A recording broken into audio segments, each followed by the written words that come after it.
Moje ime je Robert Brifah, sem solastnik v 3 podjetjih. Naša avstrijska firma se imenuje Beauty Solutions, slovenska firma Bomerx in pa hrvaška RR Solutions. V glavnem je to business to business prodaja poslovnim partnerjem z različnih prodajnih področji, bodisi na eni strani lekarne, kozmetični saloni, frizerski saloni, potem hoteli, wellnessi in tako dalje.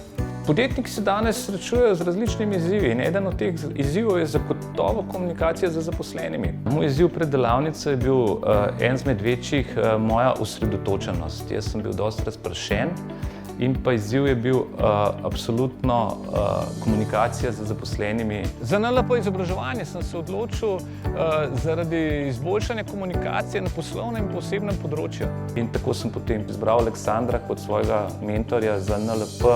Nisem točno vedel, ali je za mene bolj primeren NLP ali je bolj coaching, zato sem se kar na vse 3 prijavil. In sem NLP praktik, NLP mojster in potem NLP coach in pa potem še nadaljnje izobraževanja, ki sem jih tudi zaključil pri njem. Moja glavna transformacija je sigurno, če omenim tukaj Paretovo pravilo, 20-80, bom rekel, da sem prej delal zelo veliko, bolj teh 80% stvari, da sem dosegel nek rezultat, no. Pa če zdaj rečem, delam pa 20% stvari, za katere menim, da so pomembne, za to, da se podjetje čim bolje premika.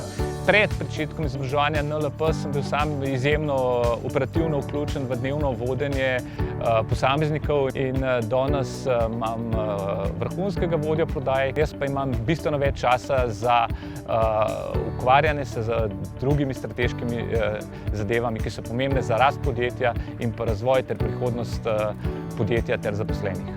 Prodaja v letošnjem letu v primerjavi z enakim obdobjem lansko leto je za 10% večja in naš cilj do konca leta je 25% rast.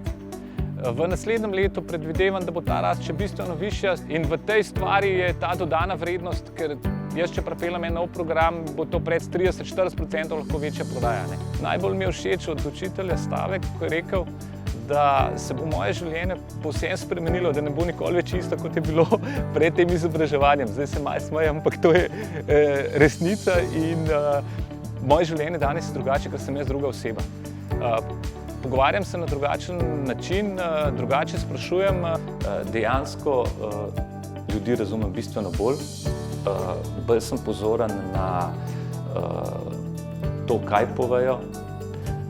Bolj sem pozoren na to, kako povejo, kako se premikajo in iz tega dobim veliko informacij, na podlagi katerih lahko tudi jaz z njimi nazaj komuniciram. Odkar je moj mož zaključil s tem programom coachinga in NLP-ja, so opazne velike razlike tako v domačem okolju, kot tudi v službenem, predvsem v komunikaciji, predvsem v tem, kako postavlja vprašanja. In veliko prej pridemo do konkretnih rešitev, kot včasih, ko je bilo preveč vroče krvi in nepotrebne jeze. Predvsem spremenili se pač to, da delujemo kot tim, da delujemo kot ekipa in razmišljamo drugače. Nasvet podjetnikom, kolegom, ki bi ga jaz podelil, je, po mojem mnenju, za uspeh potrebno več dejavnikov. Definitivno najprej bom začel z neko jasno vizijo, z jasnim ciljem, ki je opremljen z vsemi 5-6, kolikor možno čutili. Potem zelo dober plan, vztrajnost in delavnost.